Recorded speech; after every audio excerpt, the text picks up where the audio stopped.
Man-to-man defense is one of the most common defenses that you're going to see from the youth age all the way up to the NFL. And one of the reasons why is because it's a very simple defense. It allows the defender to focus on what's right in front of him and just focus on not letting the ball get completed to the receiver that he's covering. There are a couple different ways to organize your man-to-man defense, and so I'm just going to go ahead and talk about a couple of those right now. Draw our basic offensive set, and I'll draw a 3-by-1 look. So start out in kind of a trips look. Again, man-to-man defense is very simple. You're going to make sure that you have one defender covering all 5 eligible receivers. So in this scenario, probably take, and maybe we'll have a nickel. We'll call this a nickel Sam covering over the slot receiver. Have a corner here on the Z, a corner on the X. You have you just have 3 linebackers, 2 of which can cover these underneath guys. Actually, no, you only have 2 linebackers here because you replaced 1 linebacker with your nickel back in this look. So we'll have our Mike and our Sam, and we have our free safety and our strong safety. So every time you're in man-to-man defense, you're going to have 2 players. If you have 4 down linemen, you're going to have 2 extra players that can either play zone defense, they can blitz, they can do a number of things. You know, a lot of times when you get into the fall, you'll see that teams will play man-to-man when they like to bring extra players. So, you know, they'll play a cover 0 defense where they won't have any safeties, and they'll have 5 underneath defenders, and they'll try to bring extra pass rushers at the quarterback, and that's one way to play man-to-man defense. But because we're in 7-on-7, I won't talk about those blitz situations. We'll just talk about the 2 basic ways that teams play man-to-man, and that is a cover 2-man and a cover 1-man. The first one I'll drop is cover 2-man because it's one of the more simple ways, and that's this. So you'll have 2 safeties playing deep, and their job is to not let anyone get behind them. They're going to stay deeper than the deepest, and they're going to double team anyone that comes in their area. So any receiver that comes in their area will already have a defender on them because it's man-to-man. But if someone gets deep, they're going to try to also be an extra helper deep. The underneath defenders are going to play, especially the outside players, are going to play an inside leverage. And the reason for that is that the easiest completion for an offense is to move the receiver closer to the quarterback where the quarterback can just dump it off. So what the defender is going to try to do is stay in between the quarterback and the receiver so he can make a play on the ball. So these cornerbacks will be inside leverage. The inside guys will be a little bit different. They might have a slighter inside leverage, but you don't want to be so far inside that the offense can just easily run an out route. So your inside defenders are going to be a little bit more head up, but head up to inside maybe right there on the defender as opposed to right there. Or even that was a little bit exaggerated. They might be right there as opposed to right there. Because they have to be prepared for a 2-way go by the receiver. The receiver can go inside, but he also has a lot of space outside. One reason why you like these receivers to be inside beyond just staying in between the quarterback and the receiver is because the out of bounds line is right here, and the cornerback's best friend is this out of bounds line. If the receiver wants to run out here, then he can drive the ball, and he doesn't have to worry about the quarterback throwing it into the stands. So that's just the general rules for the corner's alignment. Now you can play a soft man, but I would suggest when you have a cover 2 look that you would like to have your underneath defenders right up close. They can be in a bump and run coverage. They can be in a number of different things, but definitely they want to play tight coverage because you have help deep. Where the offense can really get you in a cover 2-man is by doing some of these routes where they are able to make a move on the defender and get wide open in a hole, and it's really easy completion. But if the defenders can get hands on the receivers and can stay inside and can really press those short routes, then the offense is going to be forced to go deep. And what you can do when you go deep is you can just you can trail the receiver. So the receiver might make a move and go deep, but the corner's just going to he might get beat by a step, but he has help over the top, so he's okay. So when you have a cover 2 man, your underneath defenders can afford to be a little bit more aggressive. Again, they have help over the top, and where they're vulnerable is giving off those easy dump off routes. The second way that you can run man-to-man defense is, oh, you know what? I forgot to talk about one thing. Okay, so here's our underneath stuff. Our Mike and our Will.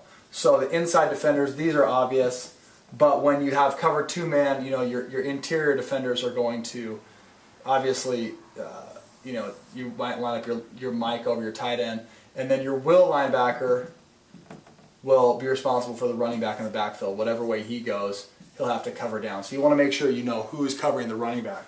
And then when you get into cover 1, it gets slightly more complicated than that because you have an extra underneath defender. So I'll go ahead and draw a basic offensive set up again.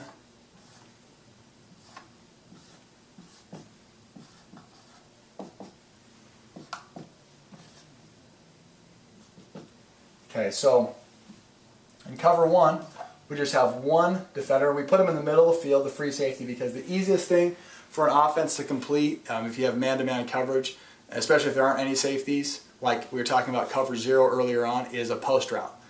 In fact, that's when you have a cover 0 look as an offense, you'd like to find a way to block the defense and throw the post for a touchdown because it's deep down the field and it's really hard for a defender to be able to cover a receiver when he has this whole area of the field to run to, and the quarterback can complete it, at any angle he wants to, depending on how the defender's playing. So in cover 1 defense, the free safety is going to stay over the top and really try to cover the post. And then, he can react late to a streak route. He's got to see the quarterback's eyes, and if the quarterback's staring something down, he can try to go make a play on the sideline. But he especially has to protect against the post. Okay, so I'll go ahead and draw that down. Can't afford to be as aggressive outside in cover 1 because if you get beat deep, this guy's in the middle of the field and you don't have as much help. So you still want to maintain an inside leverage, but you might be 5 to 7 yards off. You can play cover 1 press, but you just better have good corners. Most cover 1s you're going to see a little bit more depth from the corner there. But again, put your other corner, you're going to be about 7 yards off, 1 yard inside. He can be as close as 5. He can even be pressed if you feel confident in that. You'll have a nickel back, we'll call it the nickel Will because he's to the weak side. Mike, Sam, and now you bring your strong safety, Sam, and now you bring your strong safety down to cover underneath as well. Have your nickel Will cover over the slot. If you were to move that receiver over there, that would become the nickel Sam, and you just change the names of these guys where that's the Will and the Mike. But your nickel back is always going to cover that slot receiver. So, drawing this up again. Now you have 3 defenders covering 2 receivers. You have to figure out who you want to assign to the receivers. The first thing you're going to want to figure out is who do you want to be, when you have cover 1, you have an extra defender underneath. Who do you want to be your robber, your extra zone underneath defender, okay? That's one reason why cover 1 is nice, because it allows you to have one player, it's often the strong safety, who can be underneath reading the quarterback's eyes and really just being an extra player that can poach plays based on where he sees the quarterback look. So if the quarterback's looking someplace, he's going there. He's not assigned to a guy. But and sometimes that's the linebacker, and so the way that I've called it, and the way I've had coaches call it, is when it's cover 1 and the strong safety is playing that zone look, they've called that cover 1 robber. When a linebacker gets to be the poacher or the guy that doesn't have a man, they call that cover 1 lurk with an L in there to stand for linebacker. You can call it whatever you want, but it's nice to have a way to differentiate it for your players so that when they're out there, you can say lurk, and they know exactly what their responsibilities are.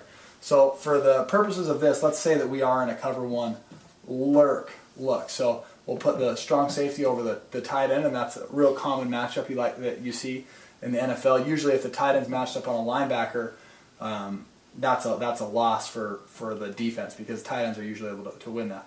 Now you have 2 defenders left to cover the running back, and sometimes what they'll do, on defense is they'll wait to see what way the running back releases. If the running back releases this way, then the Mike will have him man-to-man. If the running back releases that way, then the will have him man-to-man. Whatever way he doesn't go, that defender becomes a zone player. So they're really bracketing him, and they're always allowing their defender to have leverage. And now if he goes away, now the Mike can come here, read the quarterback's eyes, and try to make a play on the ball wherever he sees the play going. If you're in a robber look, now you can't do that with a running back because the strong safety will generally be lined up in a little bit deeper. So now you have to show your coverage a little bit more. So your Sam linebacker would be right there, covering down over the tight end. Your Mike would be right, maybe a little bit weak depending on how run responsibilities, but has to be close enough to the middle to defend with the running back if you were to run a flat route to the right.